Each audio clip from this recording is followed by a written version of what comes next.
Sağındırgan dostlar, nihayet aşıraştık varığızda sağ selamet geliş yaptı izlerinizde kurubuzga şiksiz şadımız, hayırlı geçmezken sağ mısınız? Bu varımız içinde dik ağır, şır, toktap uylanır vakit, mına şol uylardan çıkıp, bu turmuşta şın kıymetke, İyi bulgan narsalar köp түгел икәнен аңлый башлыйсың инде. Менә шул уйлардан чыгып без быелгы концерт программабызда яратканым бер генә дип атарга булдык. Ә инде ул хатирәләр бик күп хөрмәтле мөшәһирләр, аларны искә төшерә башласаң, менә концертка гына әйләнеп кайтсак та, безнең быелны 9нчы ел концерт программасы. Һәм шул 9 ел içinde күпме җырлар иҗат ителде. Аларның барысында җырлыйсы килә. Берсендә чыгып калдырасы килми. Шушы җырларыбызны камат сезнең исегезгә төшереп булсасыз килә. Бер тамашачылар сүзләрен беләсез, әйдәгез, рәхәтләнеп, кушылып, чыгашып утырыгыз.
Uzatırlar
Ayırım jırçılarına tugul, bu tulu bir jır kitdi.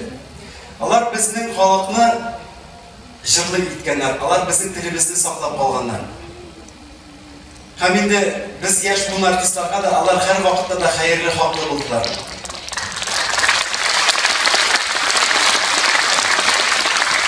Hamdülillah isem çağında benim isimni birsinde bilmegen vaqtda bir konsertga maxsus qonaq bularak chaqirganlar idarə Qozonga. Hem indi şu konsertdan so'ng Hamdülillah barmoq turtib, mana shu yigitda ümit var deb zo'r qanot qo'ydi.